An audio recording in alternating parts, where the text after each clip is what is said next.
19h11 à Paris, l'heure maintenant du débat de France 24.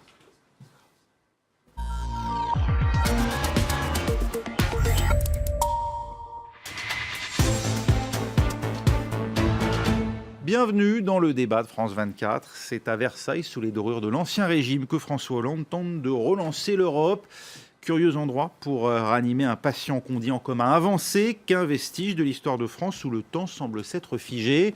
Et pourtant, Versailles, c'est aussi le G7 de 1982, resté célèbre pour avoir définitivement installé François Mitterrand dans la cour des grands d'Europe et du monde.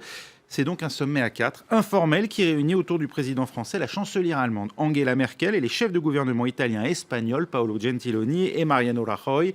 Un noyau dur des grands d'Europe, du moins par la population et l'économie, avec au menu l'esquisse d'une Union européenne à plusieurs vitesses. Et on se rend tout de suite à Versailles entendre ce que François Hollande a à nous dire.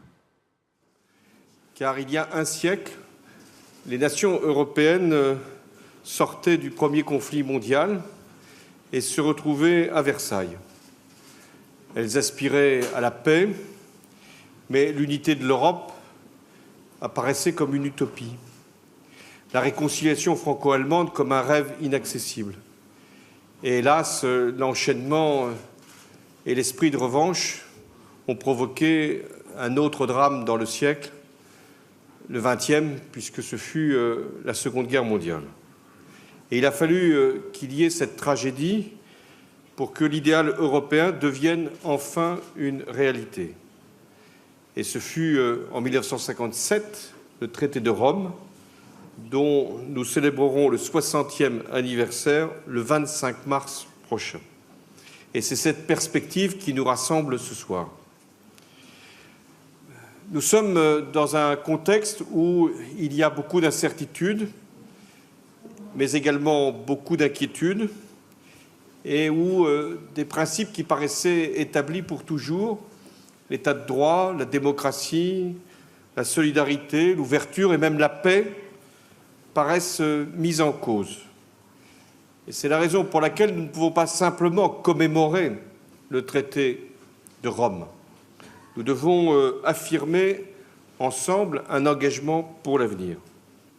Il n'y a pas de capacité à pouvoir influencer ou à pouvoir décider si la division s'installe. Ça vaut d'ailleurs pour l'Europe comme pour toute organisation. Mais l'unité n'est pas l'uniformité.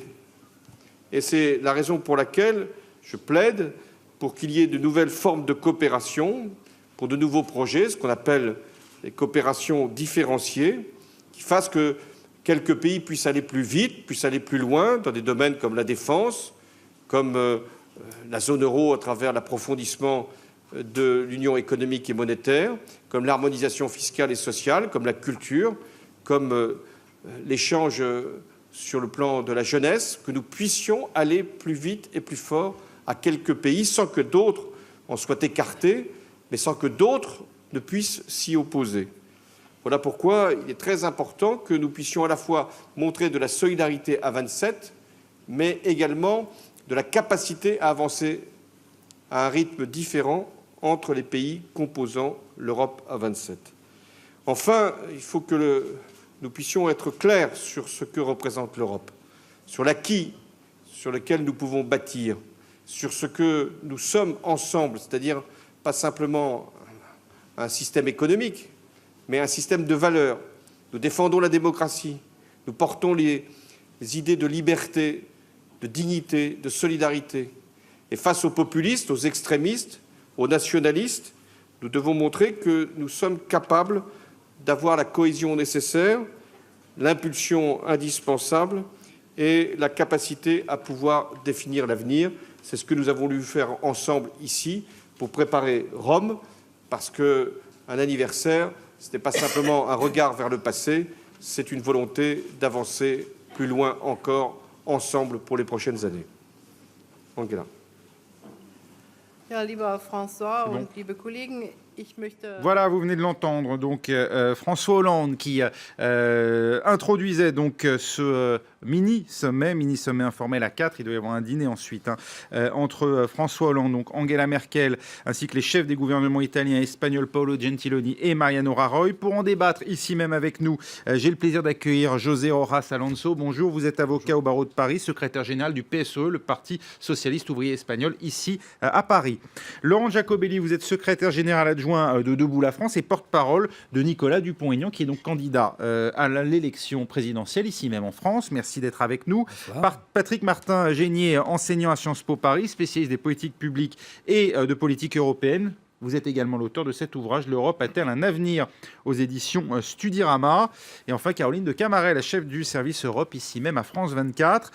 Patrick Martin-Génier, on vient d'entendre François Hollande évoquer des coopérations différenciées. Aujourd'hui même, il a donné une interview à plusieurs quotidiens européens, dont Le Monde, dans lesquels il propose une coopération structurée. On l'a entendu, il veut aller plus loin, notamment en matière de défense. Qu'est-ce qu'il entend par coopération différenciée, coopération structurée? Est-ce que ça figure dans les textes actuels ou est-ce qu'il est question là carrément d'un nouveau traité européen?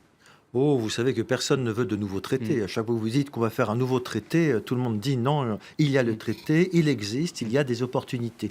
En effet, il y a des opportunités dans le traité sur le fonctionnement de l'Union européenne. Le traité de Lisbonne a prévu que certains États peuvent aller plus loin en matière de coopération, notamment en matière de coopération de défense et de sécurité. C'est dans le traité, à condition, par exemple, que 9 États aillent plus loin en matière de coopération. Mais dans les faits, ça ne s'est jamais fait parce qu'il n'y a jamais eu jusqu'à présent de volonté politique. Et il a fallu, par exemple, les graves attentats terroristes, la terreur terroriste, pour que l'Europe tente de se réorganiser. Et par exemple, il existe dans le traité la notion de parquet européen. Et ce parquet européen n'a jamais vu le jour. Et... Oui, alors, non, ce qu'il y a d'intéressant, c'est effectivement l'insistance sur le thème de la défense, et qui inclut ces 4 pays et d'autres, parce qu'en effet, on imagine qu'une coopération renforcée qui est permise donc, par les traités, c'est plutôt autour de 9. On a essayé d'en faire une désespérément autour de la taxe sur les transactions financières qui en 4 ans n'a pas vu le jour, donc ça n'a pas fonctionné. Mais alors le thème de la Pourquoi défense... 9 ? C'est parce que c'est écrit tel quel dans le texte ou c'est parce que c'était la CE pendant très longtemps, les 9 pays? C'est écrit dans le texte tel quel, le nouveau traité de Lisbonne, en effet. Et on était au-dessus pour la taxe sur les transactions financières, mais il y a quand même eu des bloqueurs de l'extérieur qui ont réussi leur coup, notamment la Belgique. Et donc là, on insiste sur le domaine de la défense qui commence à intéresser de plus en plus de monde. Laurent Jacobelli, une Europe qui veut se donner les moyens d'exister face aux États-Unis, de ne plus être forcément dans le giron de la politique étrangère américaine avec une défense commune. Est-ce que ce n'est pas une idée qui pourrait justement trouver un intérêt aux yeux de votre parti et évidemment de Nicolas Dupont-Aignan, aux yeux de Debout la France? Est-ce qu'on n'a pas là justement les moyens enfin d'une Europe des nations qui existe notamment par sa politique de défense commune? Écoutez, François Hollande, avec vous sur ce plateau, je me dis qu'il a peut-être commencé, au bout de son quinquennat, à comprendre 2-3 choses. De se dire qu'on n'était pas obligé de tout faire à 28 ou à 27, qu'au cas par cas, on pouvait être 4, 5 ou 6 autour de la table pour faire avancer des projets. Maintenant, je vais être franc avec vous, j'y crois pas une seconde. C'est un mini-sommet pour un mini-président, pour une mini-fin de mandat. La réunion des 4 aura duré 25 minutes avant le dîner. Je pense que si on avait pu régler le problème de l'Union européenne en 25 minutes, c'est dommage de le faire maintenant. José Horas Alonso, ce qui est en train de se passer en ce moment à Versailles, c'est un cadeau qui est fait à des gouvernants européens pour un président en fin de mandat, ou est-ce que ça a une vraie signification d'après vous et c'est porteur d'un vrai projet? Non, d'abord, je pense que très sincèrement, c'est méprisant de dire que c'est un mini-sommet pour un mini-président, un petit président, comme on vient de le dire. Non, il n'y a pas de. Il faut, je pense, sur le débat sur le futur de l'Union européenne, comme sur beaucoup de sujets politiques et beaucoup de sujets économiques et sociaux, il faut se garder des solutions miracles et des diagnostics à l'emporte-pièce. Parce qu'on nous dit, voilà, l'Europe ne fonctionne pas, et comme elle ne fonctionne pas, on va faire exactement l'inverse de ce qu'on a fait pendant 40 ou 50 ans, c'est-à-dire on va fermer toutes les frontières. Alors, moi, très sincèrement, j'arrive pas à comprendre ce discours, parce que c'est d'abord contraire au sens de l'histoire. Il faut avoir aussi la conscience et le sens des responsabilités et le sens de l'histoire. Et surtout, c'est contraire même aux intérêts des États européens.